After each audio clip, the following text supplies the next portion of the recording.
Hello दोस्तों, good morning. मेरा नाम अजीत कुमार है। आज के वीडियो में हम देखेंगे what is service in ASP.NET core web applications.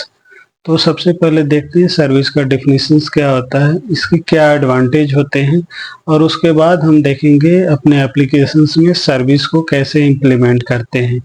तो आप वीडियो के लास्ट तक बने रहिए एंड मैं इन सारे पॉइंट को वन बाय वन करके इम्प्लीमेंट करके दिखाऊंगा आपको। तो सबसे पहले डिफिनीशंस देखते हैं, सर्विस क्या होता है और इसके क्या एडवांटेज होते हैं। तो basically service is a class that contains business logic such as business calculations, business validations that are specific to the domain of the client business. अब एडवांटेज की बात करते हैं कि सर्विस के क्या एडवांटेज होते हैं। तो सबसे पहला एडवांटेज होता है service is an abstraction layer, that means middle layer between presentation layer and data access layer.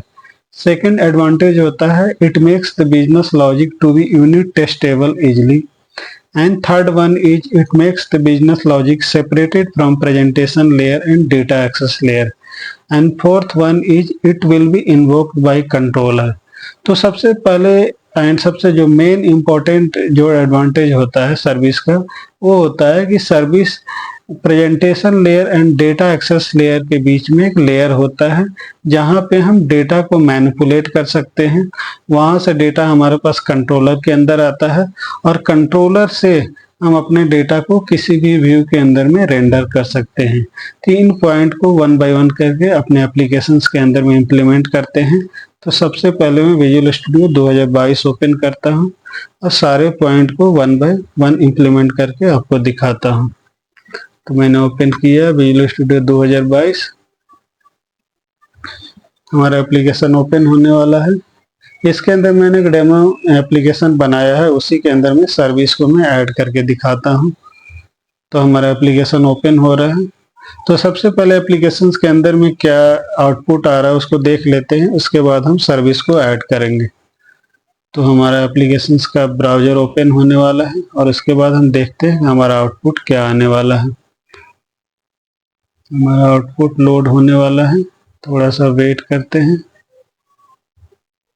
तो हमारा आउटपुट आ गया। इस एप्लीकेशन के अंदर हमने बेसिकली दो एक्शन मेथड बनाया था एक ही कंट्रोलर के अंदर में।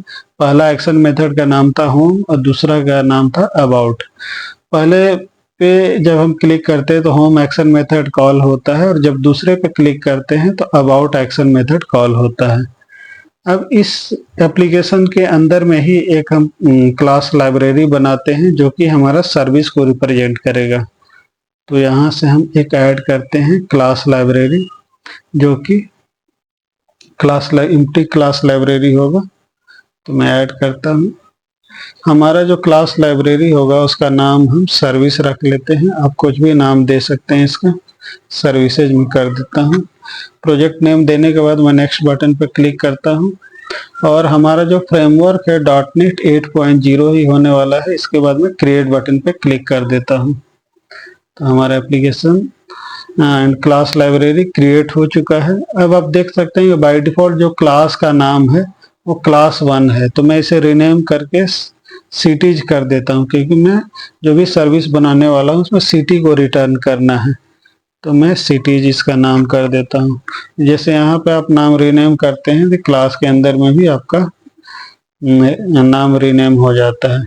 इसके बाद हम एक प्राइवेट वेरिएबल लेते हैं। तो हमारा वेरिएबल होगा प्राइवेट लिस्ट स्ट्रिंग और जो वेरिएबल का नाम होगा अंडरस्कोर मैं सिटीज कर देता हूँ। ठीक है।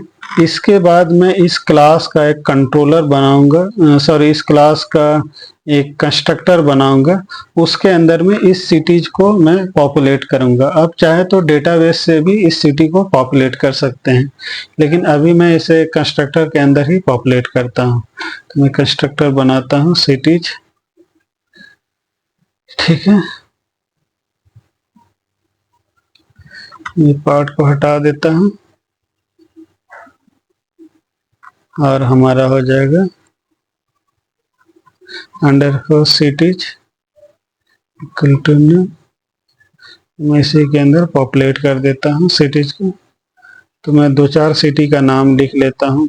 पहला मान लो हमारा हो गया पटना, दूसरा सिटी का नाम मैं लिख लेता हूँ न्यू दिल्ली,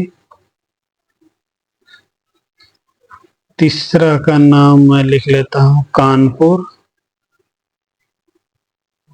चौथा का नाम लिख लेता हूँ गाजियाबाद, गाजियाबाद, और पांचवा सिटी का नाम दिल्ली दे देता हूँ। आप सिटी का नाम चाहे तो कुछ भी दे सकते हैं, ठीक है। तो ये कंस्ट्रक्टर के अंदर में हमने सिटी को पॉपुलेट कर दिया है। अब इस सिटी को रिटर्न करने के लिए कंट्रोलर के अंदर में एक मेथड में बनाता हूँ, तो उसका नाम होगा पब्लिक लिस्ट स्ट्रिंग, इसका नाम मैं रख लेता हूँ गेट सिटी, ठीक है। और इसके अंदर से ना जो वेरिएबल बनाया उसको मैं रिटर्न कर देता हूँ, ठीक है। तो ये सर्विस हमारा क्रिएट हो चुका है। सबसे पहले हमने एक प्राइवेट वेरिएबल लिया सिटीज करके, इस सिटी को हमने कंस्ट्रक्टर के अंदर में इनिशियलाइज कर दिया। उसके बाद हमने एक मेथड बनाया गेट सिटी करके, और उस मेथड के अंदर में सिटी जो भी हमने वेरिएबल पॉपुलेट किया था उसे मैं यहाँ से रिटर्न कर दे रहा हूँ कंट्रोलर को। अब इस सिटी का रेफरेंस मैं अपने कंट्रोलर वाले क्लास के अंदर में ऐड करता हूँ। तो रेफरेंस ऐड करने के लिए आप यहाँ पे आ सकते हैं, और यहाँ पे आप आने के बाद यहाँ से ऐड, यहाँ प्रोजेक्ट रेफरेंस आप कर सकते हैं। यहाँ सर्विस आप सेलेक्ट कर लीजिए, जो भी क्लास लाइब्रेरी का रेफरेंस आपको ऐड करना है उसका नाम सेलेक्ट करके ओके बटन पे क्लिक कर दीजिए। तो आपका रेफरेंस यहाँ ऐड हो चुका है। अब मैं कंट्रोलर के अंदर में उस सिटी का नेम स्पेस को ऐड कर सकता हूँ, ठीक है, ताकि उसके मेथड को मैं आसानी से गेट कर सकूं, ठीक है। अब मुझे सिटी के कंस्ट्रक्टर को यहाँ से कॉल करना है, तो इसलिए मैं यहाँ कंट्रोलर के अंदर आता हूँ और एक वेरिएबल लेता हूँ प्राइवेट रीड ओनली सिटी ले लेता हूँ वेरिएबल का नाम। अब इसको यहाँ से यानी कि कंट्रोलर के कंस्ट्रक्टर से सर्विस के कंस्ट्रक्टर को मैं कॉल करता हूँ, ठीक है। कॉल कर दिया, कंट्रोलर के कंस्ट्रक्टर से सर्विस के कंस्ट्रक्टर को मैं कॉल कर रहा हूँ, ठीक है।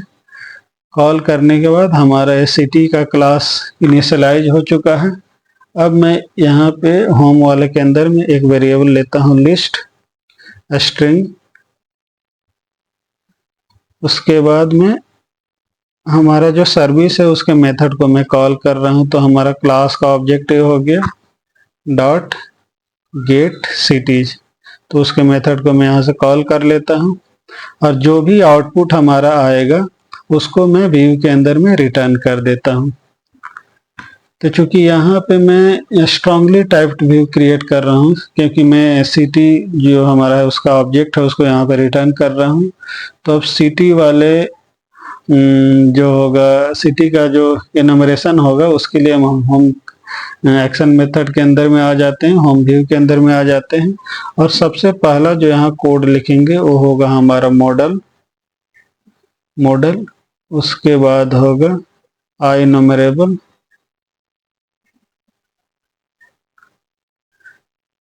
मॉडल, उसके बाद आई न्यूमरेबल,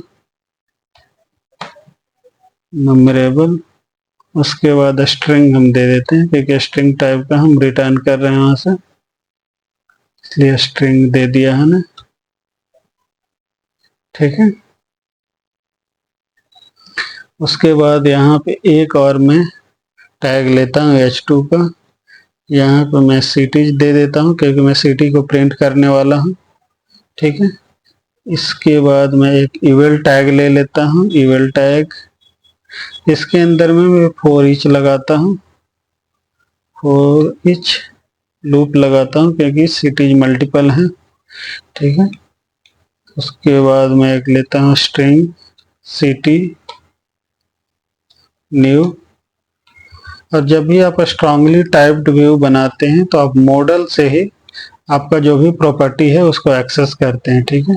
तो इसके अंदर मैं एक एलआई टैग ले लेता हूँ, एलआई टैग लेने में कोड एक्सप्रेशन लिखता हूँ, और जो हमारा यहाँ ऑब्जेक्ट है उससे मैं कॉल करता हूँ।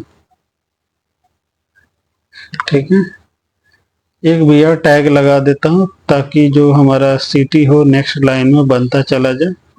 ठीक है, तो इस तरह से हमने सिटी को पहले सर्विस के अंदर से कॉल किया कंट्रोलर के थ्रू, और जो हमारा वहां से रिजल्ट आया उसको व्यू के अंदर में हम रेंडर कर रहे हैं। तो इस एप्लीकेशन को एक बार एग्जीक्यूट करके देख लेते हैं क्या आउटपुट आने वाला है। तो हमारा एप्लीकेशन रन हो चुका है, देखते हैं आउटपुट क्या आ रहा है। हमारा आउटपुट आने वाला है, थोड़ा सा वेट करते हैं। तो ये आप देख सकते हैं कि जो भी हमने सिटी वहाँ पॉपुलेट किया था उसका सारे का नाम यहाँ पे आ चुका है। तो इसका जो एग्जीक्यूशन होता है वो किस तरह होता है सबसे पहले मैं दिखा देता हूँ। सबसे पहले हमारा होम कंट्रोलर का कंस्ट्रक्टर कॉल हुआ। कंस्ट्रक्टर कॉल होने के बाद जो हमारा सिटी सर्विस का जो कंस्ट्रक्टर है उसको इनिशियलाइज कर दिया। इनिशियलाइज करने के बाद उस कंस्ट्रक्टर से हमने उसके जो मेथड है उसको कॉल किया। मेथड कॉल करने के बाद उसका जो रिजल्ट हुआ, रिजल्ट को मैंने व्यू के अंदर में पास कर दिया, और व्यू के अंदर में स्ट्रांगली टाइप्ड व्यू बना के उसके अंदर जितने भी सिटी है उसको इनुमरेशंस के थ्रू यहाँ पे प्रिंट कर दिए। तो ये आज का हमारा टॉपिक था। So thank you for watching the video and good day.